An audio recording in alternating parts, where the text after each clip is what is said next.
안녕하세요. 오늘 청년 설교를 맡게 된 문준남 형제입니다. 이 자리에 함께 할 수 있게 되어 이 자리에 함께 될 수 있게 된 것이 참으로 큰 은혜라 생각합니다. 말씀을 전하는 이 자리에 서게 되어 감사하면서도 한편으로는 많이 떨립니다. 혹시 제가 말을 더듬거나 부족한 부분이 있더라도 너그러이 이해해 주시면 감사하겠습니다. 무엇보다 제 말이 아니라 하나님의 말씀이 온전히 전해지기를 간절히 소망합니다. 오늘 말씀을 준비하며 제 마음속에 오래된 기억 하나가 떠올랐습니다. 6월 둘째 주 꼭 나누고 싶었던 이야기가 있다고 말씀드린 적이 있는데요. 혹시 기억하신 분 있을까요? 네, 감사합니다. 오랫동안 마음에 담아두었던 이야기를 이제 여러분과 나누려고 합니다. 2019년 저는 한국 나이로 17살이었습니다. 그 해는 제 인생에 있어 작은 변화가 시작됐던 시기였고 시기였고 저는 서울 침례교회를 다니고 있었습니다. 어느 날 이일의 목사님께서 용서라는 주제를 설교하신 적이 있었습니다. 그 말씀은 제 마음속 깊은 곳에 큰 울림을 주었습니다. 그날 이후 제 마음속에 새로운 소원이 생겼습니다. 언젠가 나도 청년들 앞에 말씀을 전하고 싶다는 말씀을 전하고 싶다는 마음이었습니다. 전에는 설교가 저와는 상관없는 일이라 생각했기 때문입니다. 그런 마음이 든 것 자체가 저에게 놀라운 일이었습니다. 그때부터 저는 조용히 성경을 읽고 묵상하며 노트에 주제와 말씀 구절을 하나씩 기록해 나갔습니다. 누군가에게 말씀을 전하는 마음으로 준비했고 그 시간에 참 귀하고 감사했습니다. 그리고 2025년 저는 이 자리에 서 있습니다. 놀랍게도 제가 첫 맡게 된 설교의 주제는 바로 용서받은 자로서 용서하라입니다. 6년 전 마음속으로만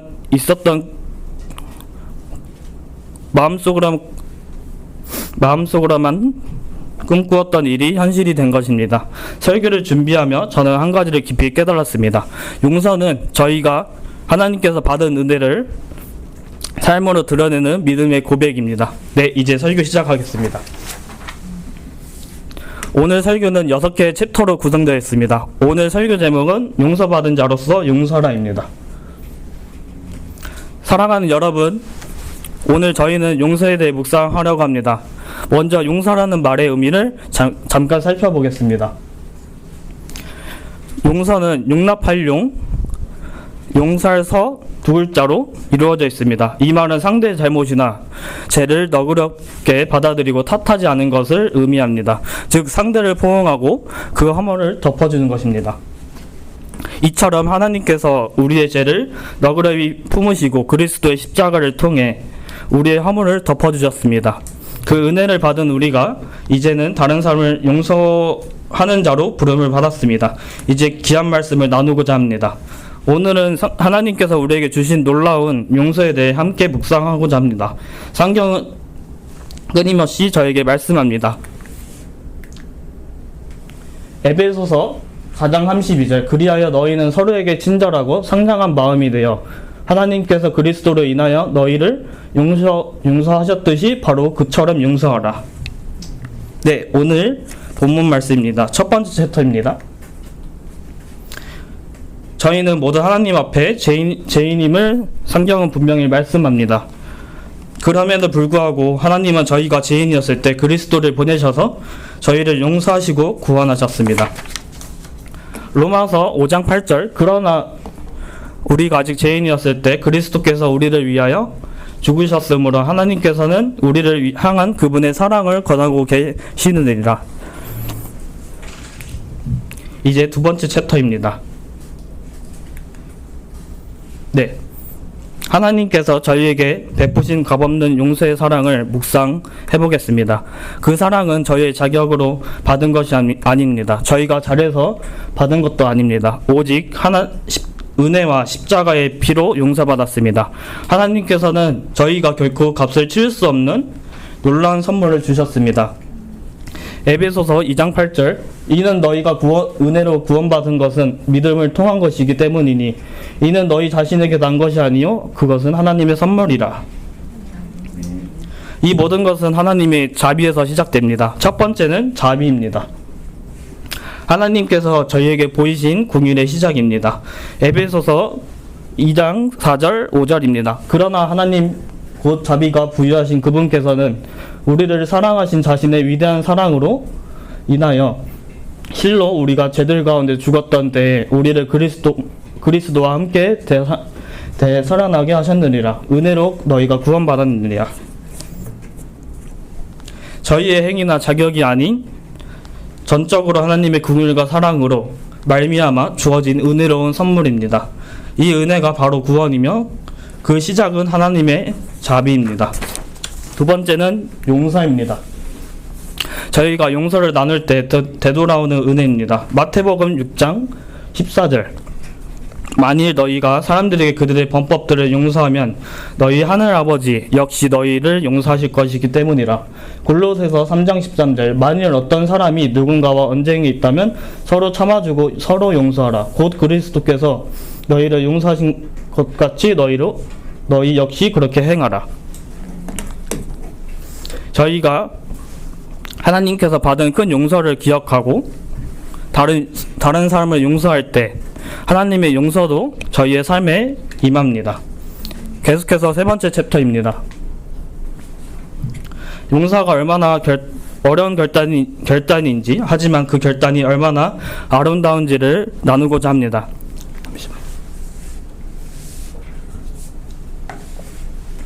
사랑하는 여러분, 저희는 용서가 쉽지 않다는 것을 모두가 잘 압니다. 그리고 말 한마디, 행동 하나로 받은 상처가 저희의 마음을 깊이 파고들고 때로는 그 상처가 오래 남기도 합니다. 하지만 용서를 비유를 표현을 해보면 깊이 뿌린 가시덤불을 뽑는 것과 같습니다. 손에 상처가 날 수도 있고 고통이 따르기도 합니다. 하지만 그 가시를 제거하고 나면 저희의 마음밭은 정결해지고 그것에 아름다운 꽃이 피기 시작합니다. 용서는 절대 쉬운 일이 아닙니다. 하지만 그 결단은 하나님이 기뻐하시며 저희 안에 진정한 치유와 자유를 가져다 줍니다.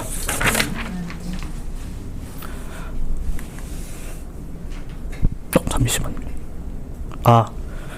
마가복음 11장 25절입니다. 그리고 너희가 기도하면서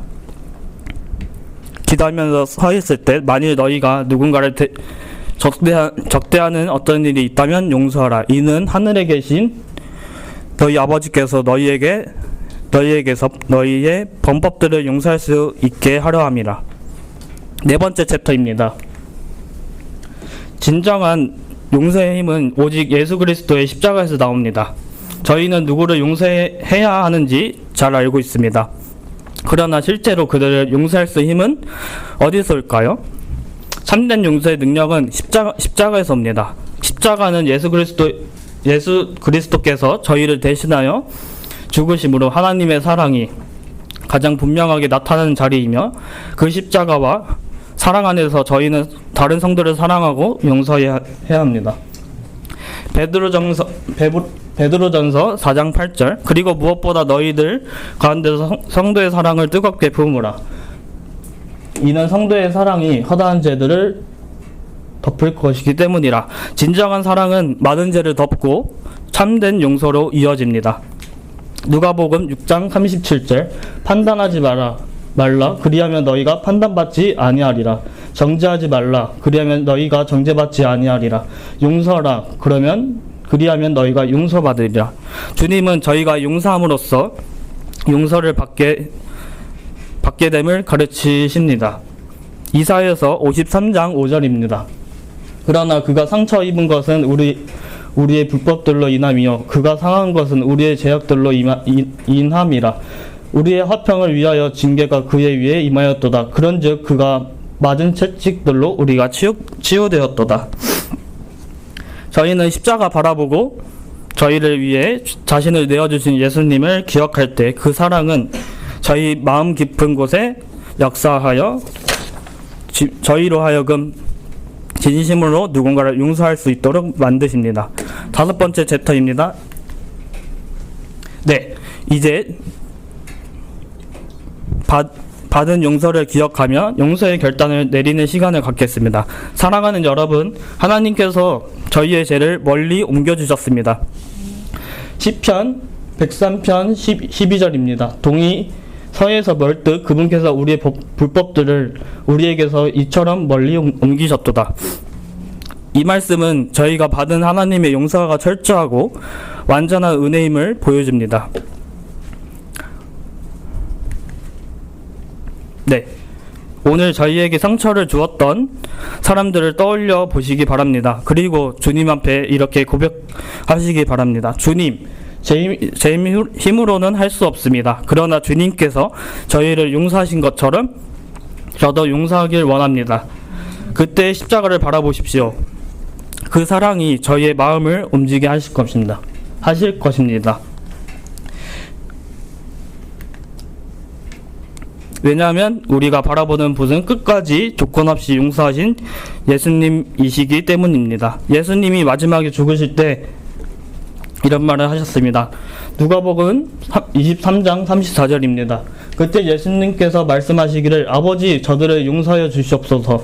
이는 저들은 자신들이 무엇을 하는지 모르기 때문이나이다 하셨느니라. 그리고 그들이 그분의 의상을 나누며 제비들을 던졌더라. 주님께서는 아무 조건 없이 저희를 용서하셨습니다. 이제 저희도 그 사랑 안에서 용서의 걸음을 시작할 때입니다. 마지막 6번째 챕터입니다. 네, 설교를 마무리하며 하나님께서 저희에게 주신 위로의 말씀으로 설교를 마무리하겠습니다.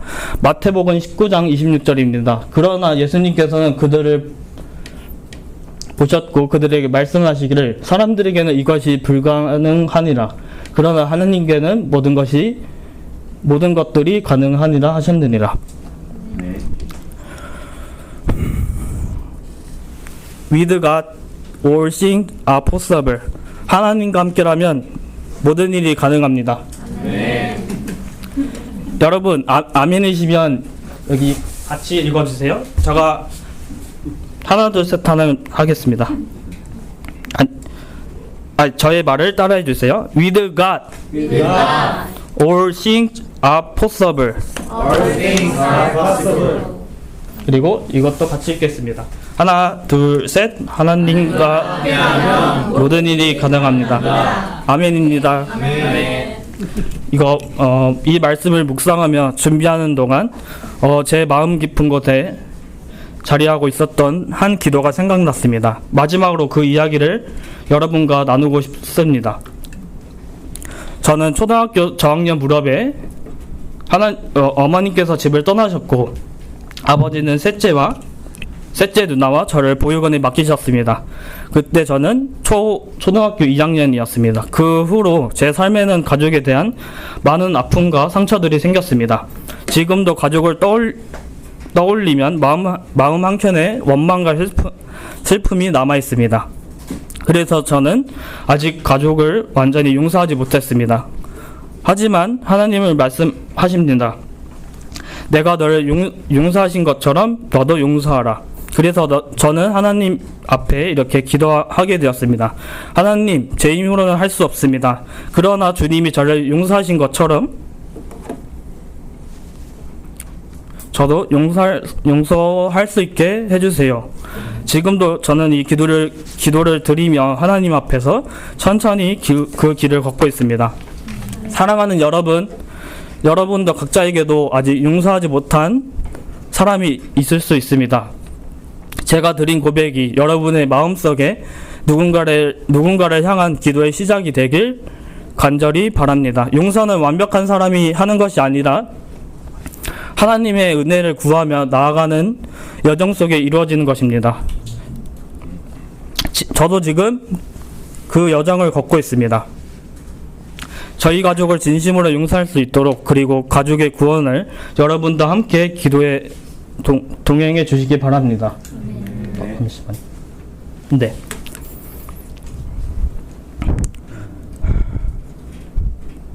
이번 한 주도 주 안에서 평안하시길 기도합니다.